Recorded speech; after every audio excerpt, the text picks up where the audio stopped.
निवडणुकीच्या निकालानंतर पहिल्यांदाच आपण असे समोरासमोर भेटतो आहोत. आजपर्यंत 23 जानेवारी हा शिवसेना प्रमुखांचा, हिंदू हृदय सम्राटांचा जन्मदिवस आपण षण्मुखानंद हॉलमध्ये करत होतो.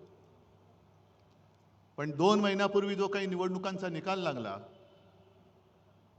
मला तर काय पटलेलं नाही. तुम्हाला पटलाय का? आणि मध्ये अब्दाल येऊन गेले. कोण? अमित शहा. आणि त्यांनी सांगितलं की महाराष्ट्रातला हा विजय उद्धव ठाकरेंना त्यांची जागा दाखवणार आहे. ठीक आहे अमित शहाजी, जखमी वाघ काय असतो आणि त्याचा पंजा काय करतो ते तुम्हाला येत्या भविष्यात दिसेल. मराठी माणसाच्या नादी लागू नका. जिथे औरंगजेबाला झुकवलं तिकडे अमित शहा काय कोणती झाडकी पत्ती आहे. पण मी मुद्दामून आज ही जाहीर सभा घेतली कारण एकदा कळू तरी द्या माझ्यासोबत आहेत तरी कोण, किती लोक राहिलेत. पहिलं मी तुम्हाला विचारतोय, तुमचा सगळ्यांचा माझ्यावरती विश्वास आहे की नाही? कारण अमित शहा, तुम्ही माझी जागा ठरवू शकत नाही. माझी जागा ठरवणारी ही माझी अस्सल शिवसेना प्रमुखांनी दिलेली वडिलोपार्जित संपत्ती आहे. आणि जे शिवसेना प्रमुख बोलायचे की जोपर्यंत तुम्ही शिवसैनिक आहात तोपर्यंत मी शिवसेना प्रमुख आहे, तेच मी सांगतोय की जोपर्यंत तुम्ही शिवसैनिक आहात तोपर्यंत मी तुमचा पक्ष प्रमुख आहे. गद्दारांनी वार केले तर उद्धव ठाकरे संपणार नाही. गद्दारांना गाडूनच मी संपेन. पण ज्या दिवशी माझा एक जरी निष्ठावंत शिवसैनिक बोलला, उद्धव तू बाळासाहेबांचे विचार सोडलेस, बाजूला हो, त्या क्षणी जसं मी मुख्यमंत्री पद सोडलं तसं मी माझं पक्षप्रमुख पद सोडल्याशिवाय राहणार नाही. आणि मला खात्री आहे की ज्या पद्धतीने संपूर्ण महाराष्ट्र मला त्यांच्या परिवारातला एक सदस्य मानतो, मला त्यांचा कुटुंब प्रमुख मानतो, तो माझा महाराष्ट्र, तो माझा मुंबईकर एवढा निष्ठुरपणे, एवढा निर्दयतेने माझ्याशी आणि जीवाला जीव देणाऱ्या शिवसेनेशी वागू शकत नाही. ठीक आहे, हार जीत होत असते, पण मुळामध्ये हा विजय जसा पराभव आम्हाला धक्का देणारा होता तसा विजय सुद्धा भाजपच्या अनेक लोकांना अजून पचत नाही की आपण जिंकलो कसे. काहीतरी गडबड घोटाळा नक्की आहे, ईव्हीएमचा तर नक्कीच आहे. पण एक साधा प्रश्न आहे की ज्या अमित शहानी संपूर्ण सरकारी यंत्रणा वापरून 2.5 वर्ष आपल्या महाराष्ट्रावरती घटनाबाह्य सरकार लादलं, ते असा तसा महाराष्ट्र आपल्या हातातून सुटू देतील? आणि एक तर महाराष्ट्राने मोदींच्या अश्वमेधाचं गाढव लोकसभेत ज्या पद्धतीने अडवलं, तो फटका अजून त्यांच्या वर्मी जो घाव बसले त्यातनं अजून ते उठत नाहीयेत. आणि त्यांना पक्का माहिती होतं की ज्या क्षणी महाराष्ट्र आपल्या हातातनं जाईल त्या क्षणी दिल्ली कोलमडणार आहे. जर महाराष्ट्राचा निकाल सर्व जनतेच्या मनासारखा लागला असता तर आज दिल्लीतलं सरकार कोलमडलेलं तुम्हाला दिसलं असतं. ही महाराष्ट्राची ताकद आहे. आणि पहिला प्रथम जरा अमित शहाचा थोडा समाचार घेतो, कारण घ्यायलाच पाहिजे. उद्या परत येत आहेत. कुठे मालेगावमध्ये जात आहेत का आणखीन कुठे जात आहेत, काय काय बोलून गेल्यात, काल काय बोलले त्याचा मी आज समाचार घेईन, उद्या काय बोलणार त्याचा मी परवा समाचार घेईन. पण समाचार मी घेणार, मी नाही सोडत. कारण अफजल खानाचा पवाडा तुम्ही ऐकलात ना, मिठी मारू तर प्रेमाने मारू, पण पाठीत वार केला तर मात्र वाघ नख काढू. हा महाराष्ट्र आहे, हा महाराष्ट्र आहे आणि ही महाराजांची शिकवण आहे. अमित शहाजी, तुम्ही जे काय बोललात की शरद पवारांना त्यांनी जी काय दगाबाजी केली होती 78 साली, त्यानं 20 फूट जमिनीच्या आत गाडले. आता 78 साली माझं वय काय होतं, अमित शहाचं वय काय होतं, पण त्यांना ही कल्पना नसेल की 78 साली शरद पवारांनी जो काही पुलोदचा प्रयोग केला होता आणि ती जी काही दगाबाजी केली होती, त्या दगाबाजीमध्ये जनता पक्ष म्हणून भारतीय जनता पक्ष सुद्धा सामील होता आणि त्यांच्या हसू अडवाणी नावाचा इसम माणूस जे आपले चेंबूरमधून निवडून यायचे ते त्या पुलोदच्या दगाबाजी केलेल्या सरकारमध्ये मंत्री होते. म्हणजे दगाबाजीचं राजकारण तुम्ही सुरू केले, खतपाणी तुम्ही घालताय. अगदी सुरुवात करायची झाली तर कुठून करता येईल? मला एवढ्या मागे जायची आवश्यकता नाही. श्यामाप्रसाद मुखर्जींपासून सगळं काढता येईल. जनता पक्ष सुद्धा जो इंदिरा गांधींच्या हुकुमशाहीच्या विरोधात, आणीबाणीच्या विरोधात निवडून आला होता, जनतेने निवडून दिला होता, तो जनता पक्ष सुद्धा फोडण्यामध्ये तेव्हाचा जनसंघ हा आघाडीवरती होता. ही दगाबाजीची बीज ही अमित शहाजी तुमच्यामध्ये आहेत, तुमच्यामध्ये, आमच्यामध्ये नाही. दगाबाजी महाराष्ट्र कधी करू शकत नाही. पण मधल्या काळात तो जो काही त्यांनी प्रचार केला, एक असं म्हटलं जातं, मी बीकेसीच्या सभेमध्ये म्हटलं होतं की पंकजा मुंडे त्या सगळ्या विधानसभेच्या काळात बोलल्या होत्या की भाजपचं सगळं वेगळं असतं बाबा. बाहेरच्या राज्यातून 90,000 लोक आणलेत, तेव्हा गुजरातमधनं आणलेत. मग काही जण असं म्हणतात की ते RSSचे कार्यकर्ते होते. म्हटलं ठीक आहे असतील, पण आता ते 90,000 कुठे गेले? समजा जो शिवसैनिक आपत्ती काळामध्ये मुंबईकराच्या जीवाला जीव देतो, धावून जातो, जीव वाचवतो, ते 90,000 जे काय RSSचे असतील तर कार्यकर्ते आता धावून येतील? मग मुलाला शाळेत ॲडमिशन पाहिजे, कुठे काहीतरी दंगली झाल्यात, रुग्णाला हॉस्पिटलमध्ये ॲडमिट करायचंय, रक्त पाहिजे, RSS वाले देतील? 90,000 लोक जी काय बाहेरून सगळी उपरी आणली होती, त्याच्यापैकी एक तरी माणूस रक्तदान करेल की गोमूत्रदान करेल? हे तुम्ही विचारा. कारण ते करू शकतात. अत्यवस्थ जर का रुग्ण असेल, त्याला रक्त पाहिजे असेल, शिवसेनेकडे आला तर शिवसैनिक जर का ग्रुप मॅच होत असेल तर तो त्याची जात पात पंथ न बघता रक्तदान करून टाकेल आणि त्याचा जीव वाचवेल. पण जर ते 90,000 कार्यकर्ते संघाचे असतील आणि त्यांना सांगितलं की अत्यवस्थ आहे, रक्त पाहिजे, रक्त नाही आम्ही गोमूत्र देतो. कारण आता 1-2 दिवसापूर्वी बातमी मी वाचली, तुम्ही पण वाचली असाल. मद्रासमध्ये IITचे जे संचालक आहे व्ही कामकोटी, त्यांनी स्वतः म्हटले, IITचे संचालक, आणि त्यांनी म्हटले की ते तापाने फणफणत होते तेव्हा गोमूत्र पिऊन ते बरे झाले. धन्य आहे त्यांची. अशी माणसं शिकतात कशी, नेमकं शिकतात काय?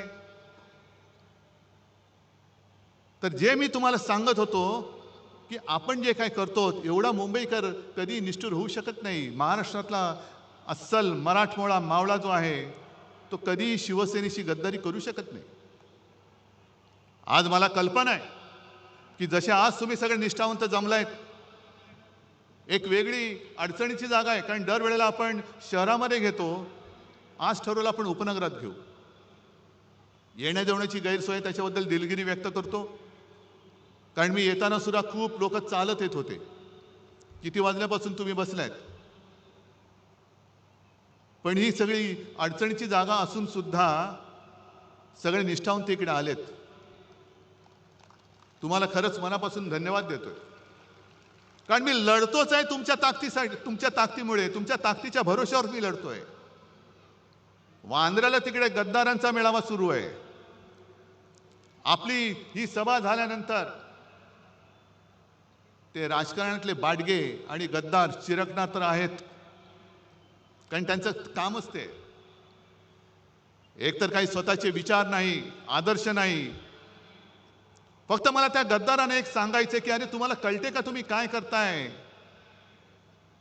तुमच्या हातात चाकू देऊन या महाराष्ट्राच्या मातेचा तुमच्याकडनं वध करतायत, महाराष्ट्राच्या अस्मितेचा वध करतायत. कळते तुम्हाला? पैसे घेऊन जाताय, जा. आज कदाचित तुम्ही जिंकला असं तुम्हाला वाटत असेल, पण दोघांमधला फरक, आज आम्ही हरलो, तरीसुद्धा जनता ज्या पद्धतीने माझं स्वागत करते कुठेही गेलं तरी आणि सांगते हळहळतात की उद्धवजी असं नाही व्हायला पाहिजे, आम्ही शिवसेनेला मत दिलेलं आहे.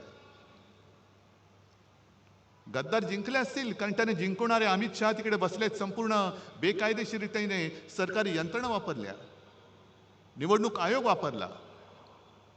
जोपर्यंत अमित शहा तिथे आहेत तोपर्यंतच तुमचं तिथे बसणं आहे. एकदा का महापालिका निवडणुका होऊ द्या, मग यांची काय विल्हेवाट लागते ते बघा. आणि आत्ताही दिसायला लागले. म्हणजे ज्या पद्धतीने जी वागणूक 2.5 वर्ष यांना मिळत होती मुख्यमंत्री म्हणून, आता बसायचं तर बसा, नाही तर गावी निघून जा. मग ते लहान मुलांचं गाणं मला आठवतंय, रुसूबाई रुसू गावात बसू, नाही काय कोपऱ्यात बसू. तसं यांचं झालंय. पाहिजे ते मंत्रीपद देत नाही, रुसले गेले गावी. डावसला नेलं नाही, गेले गावी. खुर्ची बाजूला ठेवली नाही, गेले गावी. म्हणजे रुसूबाई रुसू गावात जाऊन बसू, पण आता डोळ्यातले आसू दिसायला लागलेत तुमच्या. आणि आम्हाला हिंदुत्व शिकवत आहेत. मी जे तुम्हाला सांगत होतो की ज्या पद्धतीने, एक गोष्ट नक्की आहे की लोकसभा निवडणुकीनंतर आपण नाही म्हटलं तरी एक थोडंसं भ्रमात राहिलो, हे सत्य मानलं पाहिजे. आपल्याला असं वाटलं की अरे यांचं गाढव आता अडवलंय, आता विधानसभा जिंकलीच, आणि थोडं नाही म्हटलं तरी आपण गाफील राहिलो. आणि त्या गाफीलपणाचा गैरफायदा हा त्यांनी घेतला. पण त्या काळामध्ये त्यांनी जो काही एक अपप्रचार केला, म्हणजे मी नेहमी जे बोलतो, लोकसभा आणि महाराष्ट्राच्या विधानसभेच्या वेळेला मी जमलेल्या माझ्या तमाम हिंदू बांधवांनो, भगिनींनो आणि मातांनो हे बोलायच्या ऐवजी मी जमलेल्या माझ्या तमाम देशभक्त बांधवांनो, भगिनींनो आणि मातांनो आणि महाराष्ट्रप्रेमी बांधवांनो, भगिनींनो आणि मातांनो बोलत होतो. काय चूक आहे त्याच्यात? काय हिंदू देशप्रेमी नाहीये? काय हिंदू महाराष्ट्र भक्त नाहीये? आम्ही मराठी आहोत, पण आम्ही सुद्धा हिंदूच आहोत. पण ह्यांनी जो काही घरोघरामध्ये जाऊन प्रचार केला की उद्धव ठाकरेंनी हिंदुत्व सोडलं, काय मी सोडलं? तुम्हाला जर का वाटत असेल सांगा मला की होय तुम्ही हिंदुत्व सोडलं, सांगा तुम्ही मला. उलटा अनिल देसाईंना विचारा, अनिल देसाईंच्या सभेमध्ये ती चिता कॅम्पमध्ये सभा घेतली होती, अशीच गर्दी उसळली होती, चौफेर गर्दी होती. 90% जास्त लोक तिकडे मुसलमान होते. आणि साहजिकच मी हिंदीमध्ये भाषण केलं, आणि त्या भाषणात मी त्या तमाम मुसलमानांना विचारलं की क्या आपको लगता है मैंने हिंदुत्व छोड़ा है? त्यांनी सांगितलं नाही. आणि मग मी पुढचा प्रश्न विचारला, मग माझं हिंदुत्व तुम्हाला मान्य आहे की नाही? आणि त्यांनी सगळ्यांनी हात वर करून सांगितलं की आम्हाला मान्य आहे, आम्हाला मान्य आहे. कुठे सोडलं मी हिंदुत्व? एक कुठेतरी बातमी छापून आणली त्यांनी, आणि उद्धव ठाकरेंनी 92-93 साली जे काही घडलं त्याच्याबद्दल माफी मागितली. कधी माफी मागितली? कोणाकडे माफी मागितली? काय वाटेल ते बोलायचं. पण माफी मागितली हे जर का खरं असेल तर माफी कोणी मागितली होती? माफी उद्धव ठाकरेंनी नव्हती मागितली, माफी अटल बिहारी वाजपेयींनी मागितली होती. आणि जे बाबरी पाडली, it was a terrible mistake, हे उद्धव ठाकरे नव्हते बोलले. उद्धव ठाकरे बोलला नव्हता, लालकृष्ण अडवाणी बोलले होते. मग जा अमित शहा, जा अडवाणी जे आहेत अजून, अटलजींना तर तुम्ही केव्हाच गुंडाळून टाकले, अडवाणींना सुद्धा तुम्ही बाजूला करून टाकले. पण माफी मी नव्हती मागितली. नवाज शरीफच्या वाढदिवसाचा केक उद्धव ठाकरेंना नव्हे तर तुमच्या आत्ताच्या नरेंद्रभाई मोदींनी खाल्ला होता. अगदी लहानपणी माझ्या आजूबाजूला मुस्लिम कुटुंब राहायची. ईदच्या दिवशी त्यांच्या घरनं मला जेवण यायचं आणि त्यांच्या ताज्याखालनं मी जायचो. हे उद्धव ठाकरे नव्हता म्हणाला, हे नरेंद्र मोदी बोलले होते. किती काढू? माझ्या फोनमध्ये 100च्या वरती फोटो आहेत. सगळे जण टोप्या घालून बसलेत. मोहन भागवत मशिदीमध्ये गेले होते, उद्धव ठाकरे गेलेले नाहीत. आणि दगाबाजीचा तुम्ही जो काही उल्लेख केलात, हिंदुत्व तुम्ही आम्हाला शिकवताय. उद्या 26 जानेवारी आहे, प्रजासत्ताक दिन. आपल्या देशाचा तिरंगा आहे, त्या तिरंग्यामध्ये सुद्धा हिरवा आहे. जो तिरंगा तुम्ही अनेक वर्ष स्वातंत्र्यानंतर सुद्धा तुमच्या कार्यालयावरती लावत नव्हतात, आणि तुम्ही जर का आम्हाला हिंदुत्व शिकवत असाल तर आमचा झेंडा हा छत्रपती शिवरायांचा भगवा आहे, ज्याला डाग लावण्याचा तुम्ही प्रयत्न केलात. आम्ही तर देशप्रेमी मुसलमानांना आमचे मानतोच म्हणून तर ते आमच्या सोबत आलेत. पण देशप्रेमी मुसलमानांनी तुमच्या विरोधात आमचं हिंदुत्व मान्य करून आम्हाला मतदान केलं म्हणून तुमच्या पोटात एवढा जर का पोटशूळ असेल, आणि तुम्हाला जर का इस्लामचा आणि सर्व देशप्रेमी मुसलमानांचा सुद्धा द्वेष असेल, तर अमित शहाला मी जाहीर आव्हान देतोय, तुम्ही तुमच्या भाजपच्या झेंड्यामधला हिरवा काढून दाखवा. दाखवा, तो काढा, पहिला हिरवा काढा आणि मग आम्हाला हिंदुत्व शिकवा.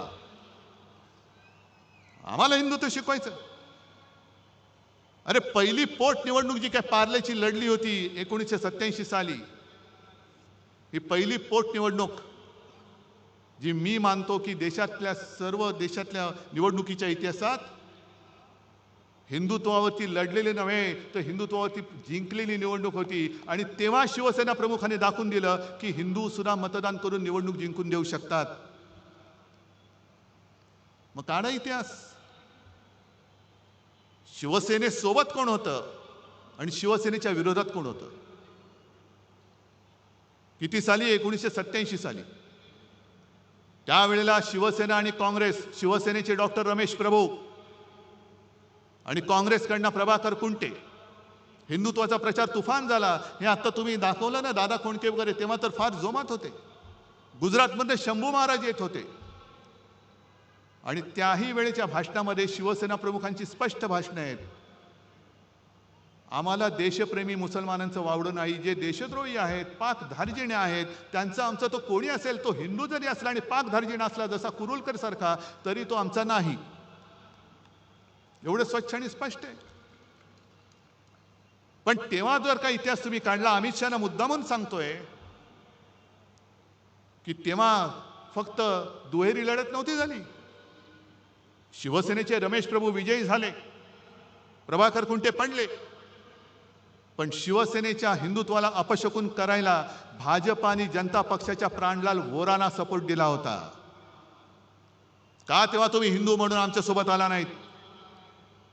कुठे गेलं होतं तुमचं हिंदुत्व? आणि मग ती निवडणूक जिंकल्यानंतर तुमचे प्रमोद महाजन वगैरे सगळे आले. मातोश्रीचे उंबरठे जिजवायला लागलात तुम्ही, कारण तुम्हाला शिवसेनेचा दुरुपयोग करून घ्यायचा होता. हे भाजप काय, RSS काय, हे सगळे असेच आहेत. करणार काही नाही, काड्या लावायच्या, आगी पेटवायच्या, दंगल उसळली की पळून जायचं. बाबरी बाबरी बाबरी म्हणून सगळं माहोल पेटवलं आणि प्रत्यक्ष बाबरी पडल्यानंतर आम्ही नाही त्यातले. ही अशी तुमची नामर्दाची अवलाद, आणि तुमच्याकडनं आम्ही हिंदुत्व आणि राष्ट्रत्व शिकू?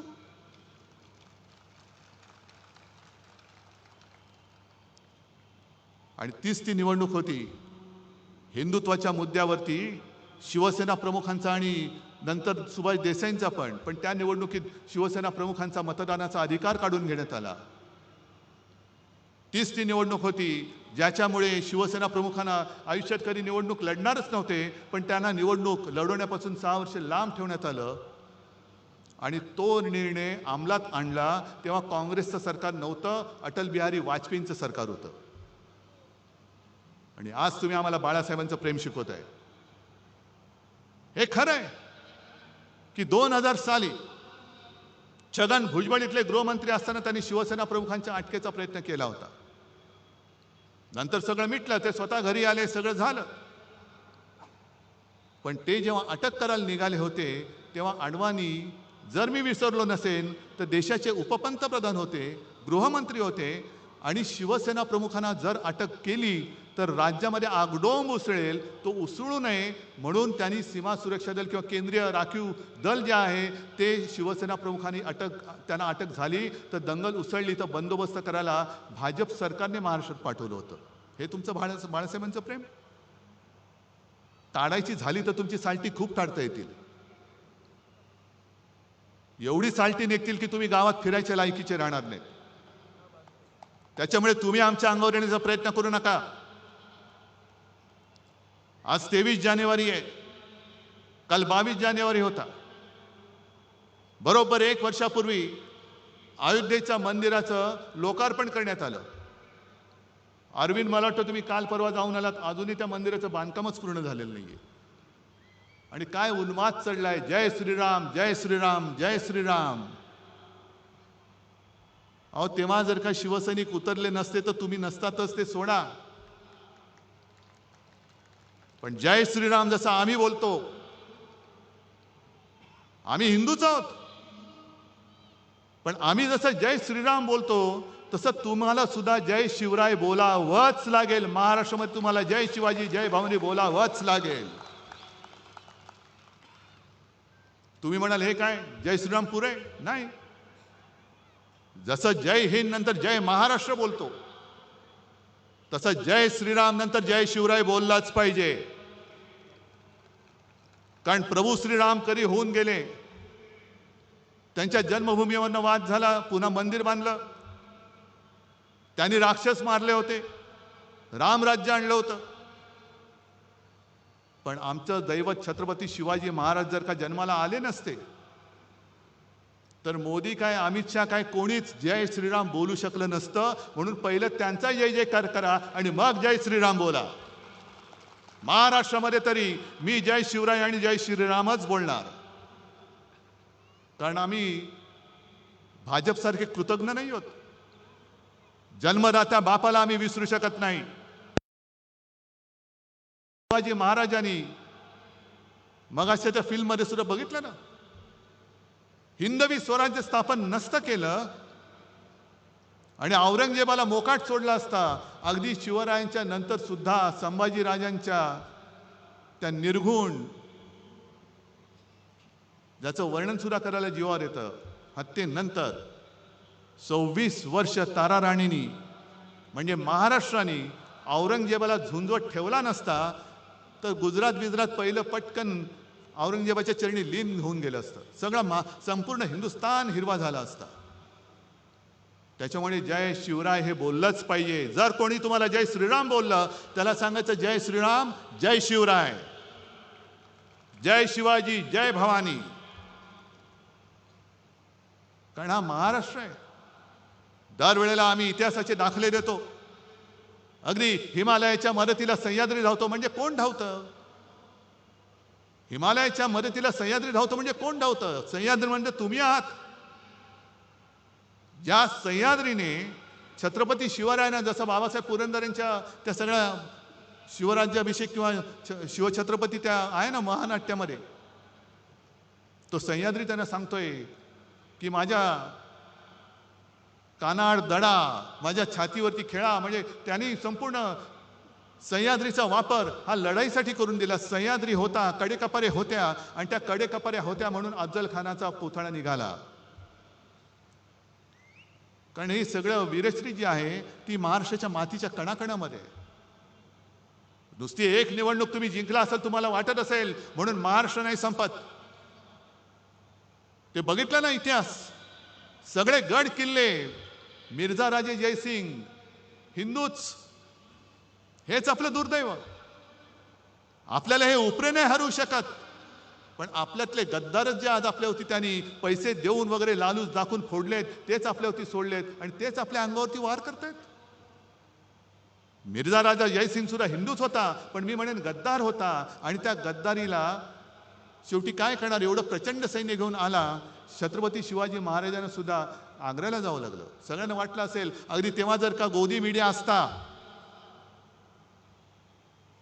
तर सांगितलं असतं की खतम, सगळं हिंदुत्व वगैरे काही नाही, शिवाजी महाराजांचा काळ संपला, सगळं त्यांनी सांगितलं असतं. पण त्याच्यानंतर सुटून येऊन औरंगजेबाच्या छाताडावरती हिंदवी स्वराज्याचा भगवा रोवणारा हा महाराष्ट्र आहे, हे अमित शहाने विसरू नये. आणि जर त्यांच्यामध्ये थोडी तरी लाज लज्जा शरम असेल तर ईव्हीएम बाजूला करा आणि बॅलेट पेपरवरती एक तरी निवडणूक घेऊन दाखवा, एक तरी, आणि जिंकून दाखवा. पण शेवटी हिमालयाच्या मदतीला सह्याद्री धावतो म्हणजे हाच आमचा महाराष्ट्र धर्म आहे, हाच महाराष्ट्र धर्म आहे. रामदास स्वामींनी जे सांगितलं, मराठा ते तुका मेळवावा, महाराष्ट्र धर्म वाढवावा, हा महाराष्ट्र धर्म जो देशाचं आणि हिंदुत्वाचं रक्षण करतो. आम्ही हिंदू आहोत, पण महाराष्ट्र आणि मराठीच्या मुळावरती येणार आमचं हिंदुत्व नाही आहे, जे तुमचं आहे. आणि तुम्ही जर का हिंदुत्वाच्या बुरख्या आडून माझ्या महाराष्ट्राची गद्दारी किंवा महाराष्ट्राची अस्मिता खतम करण्याचा प्रयत्न केला, तर आम्ही तुमच्या समोर कडवट हिंदू म्हणून आणि महाराष्ट्र अभिमानी म्हणून तुमच्या समोर उभे राहिल्याशिवाय राहणार नाही. हिंदुत्व जोपासणारा आमचा महाराष्ट्र धर्म आहे आणि महाराष्ट्रावरती प्रेम करणारं आमचं हिंदुत्व आहे. तुमचं काय नेमकं ते तरी सांगा.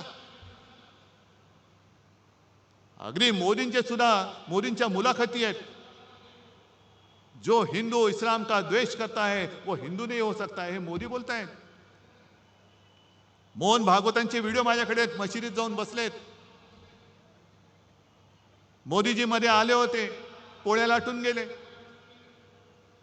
मग हे जर का तुमचं असं असेल तर एक काहीतरी ठरवा, जसं आम्ही सांगतोय. मागे मी एक उदाहरण दिलं होतं. काश्मीरमधला तो जो एक गनमॅन होता औरंगजेब, ज्याला आपल्या सेनेनी म्हणजे देशाच्या सेनेनी शौर्य पदक दिलं. का दिलं? तर अतिरेक्यांशी लढला. त्याच्यानंतर तो सुट्टी घेऊन घरी चालला होता. घरी जाताना त्याचं अपहरण केलं गेलं आणि त्याला मारला, अतिरेक्यांनी मारला. आणि मी तेव्हा असं म्हटलं होतं की तो नावाने औरंगजेब होता, तो औरंगजेब वेगळा आणि हा औरंगजेब वेगळा. देशासाठी जो शहीद झाला तो औरंगजेब असला तरी आमचा भाऊ आहे, हे मी बोललो तर काय चुकलं होतं माझं? आणि त्याचे दोन्ही भाऊ सुद्धा सैन्यामध्ये सामील झालेत. असे अनेक मुसलमान आहेत, अनेक ख्रिश्चन्स आहेत, बौद्ध बांधव आहेत, शीख आहेत, ज्यांना हे ढोंगी हिंदुत्व मान्य नाहीये. ज्याला मी बुरसटलेलं गोमूत्रधारी हिंदुत्व म्हणतो ते भाजपचं आहे. आमचं हिंदुत्व हे स्वच्छ आहे, आमचं हिंदुत्व हे सुधारणावादी आहे, आमचं हिंदुत्व हे राष्ट्रीयत्व आहे. मग अमित शहाना सांगायचे तुमच्या एकदा हिंदुत्वाची व्याख्या काय आहे हे सगळ्यांना एकदा नीट सांगा. आणि शिवसेना प्रमुख 2012 साली आपल्यातनं गेले असं त्यांना वाटतंय. आणि तुम्ही सगळेजण त्यावेळेचे सगळे सैनिक आहात. 2014 साली उद्धव ठाकरेंनी युती तोडली नव्हती, भारतीय जनता पक्षाने शिवसेनेची युती तोडली होती. काय मी सोडलं होतं तेव्हा? शेवटचे 2 दिवस राहिले होते. अचानक बेसावध आहे असं समजून एकनाथ खडसेंनी फोन केला मला आणि सांगितलं की उद्धवजी आता आपली युती राहत नाही, वरनं आदेश आलाय. म्हटलं कोणाचा? नाही, उपरवाला, तो दिसतच नाही, की आता युती राहणं कठीण आहे. मग तेव्हा आम्ही कोण होतो? तेव्हा मी काय आत्ता जसं हिंदुत्व सोडलेलं नाही. अरे प्रबोधनकारांचा नातू आणि शिवसेना प्रमुख हिंदू हृदय सम्राटांचा पुत्र हा हिंदुत्व सोडू शकेल? पण जसं मी हिंदू अभिमानी आहे तसाच मी माझ्या मातृभाषेचा, महाराष्ट्राचा आणि मराठीचा सुद्धा अभिमान आहे, कडवट अभिमानी आहे. प्रेमाने वागाल तर तुम्हाला उचलून देऊ, पण कपटाने वागाल तो उचलून आपटू, तर उचलून आपटू आम्ही. आणि आम्ही म्हणजे काय RSS किंवा भाजपवाले नाही आहोत की मरायला तुम्ही आणि सगळं झालं का मिरवायला आम्ही.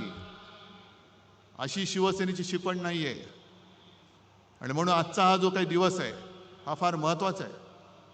गेले 2 महिने झाले एक तर बहुमताचं सरकार आलं कसं या धक्क्यातून हे बाहेर येत नव्हते. आणि आल्यानंतर जो काही गोंधळ चाललेला आहे, पालकमंत्री कोण ठरत नाही. पालकमंत्री ठरले त्याच्यावरनं धुसफूस. मग मला पालकमंत्री व्हायचंय, मला पालकमंत्री व्हायचंय. रस्त्यावरती काय उतरतायत, टायर काय जाळतायत आणि हे म्हणे बाळासाहेबांचे सैनिक. तुमचं सगळं जे काय होतं नव्हतं ते उघडं पडलेलं आहे आता. लाज लज्जा शरम असेल तर जनतेने गेट आउट सांगण्याच्या आधी तुम्ही स्वतःहून निघून गेलात तर बरं आहे. कारण एखादा मंत्री, पालकमंत्री, एखादा मंत्री म्हणजे काय त्याची कुवत, सगळे भ्रष्टाचाराचे आरोप झालेले सुद्धा आता मंत्री म्हणून बसतायत आणि त्याच्यावरती तुम्ही इमले बांधताय. अमित शहाजी 20 फूट नीचे गाडा है. अरे ठीक आहे, जेवढं खोल जाऊ ना तेवढी मुळं आमची खोल जातील आणि मग वर काय उगवेल तेव्हा बघा, वर काय उगवते ते बघा. एक तर उद्धव ठाकरेची जागा तुम्ही ठरवताना तुमची जागा काय होती आणि त्या जागेतून शिवसेना प्रमुखांनी तुम्हाला बाहेर कसं काढलं हे पहिलं आठवा. आज तुम्हाला मी खरंच सगळ्यांना मनापासून धन्यवाद देतोय, कारण आज माझ्याकडे तर काहीच नाहीये. कोणासाठी लढू, कशासाठी लढू? दुसरा कोणतरी असता तर हिम्मत हारून खाली बसला असता. मी हारणारा नाहीये. मी मैदानात पाठ दाखवणारा नाहीये. मी मैदान सोडेन तर जिंकून सोडेन. हारून आणि गद्दाराच्या हातून तर मी अजिबात हार मानणार नाही. मी पुन्हा जिद्दीने उभा आहे आणि लढतोय ते केवळ तुमच्यासाठी आणि तुमच्या ताकदीवरती, तुमच्या भरोशावरती लढतोय. जे जात आहेत रोज उद्धव ठाकरेंना धक्का, अरे एवढे सगळे तुम्ही भाडोत्री घेतलात तरी सुद्धा तुमचं अजूनही काही भूक भागत नाही. पैसे देऊन विकत घेताय. वामनराव महाडिकांच्या भाषेत बोलायचं तर विकली जाते ती विष्ठा असते आणि शिल्लक राहते ती निष्ठा असते. सगळी निष्ठा माझ्यासोबत आहे. करा, त्यांचं तुम्ही सोनखत जरूर करा. आणि आता येत्या काही काळामध्ये महापालिका निवडणुका येणार आहेत. मी सगळ्यांशी बोलतोय, सगळे मुंबईतले सगळे बोलून झाले, संभाजीनगर, नाशिक सगळे झाले. सगळ्यांचं मत आहे की एकटं लढा.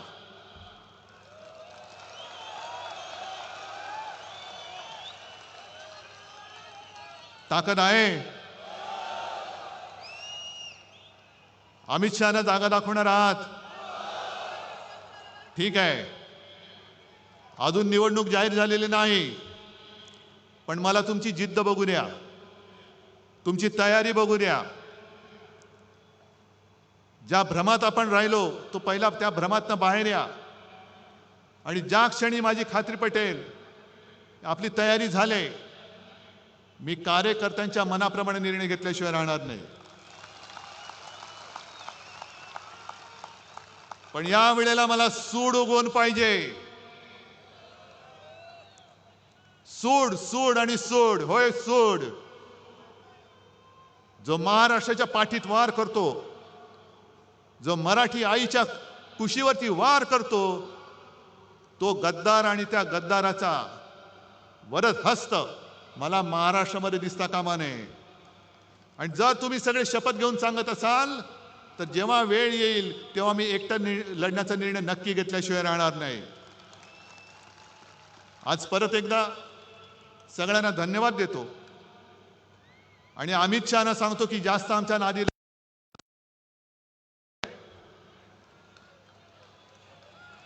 जेवढे अंगावर याल तेवढे वळ घेऊन दिल्लीला परत जाल. सगळ्यांना धन्यवाद देतो. जय हिंद, जय महाराष्ट्र.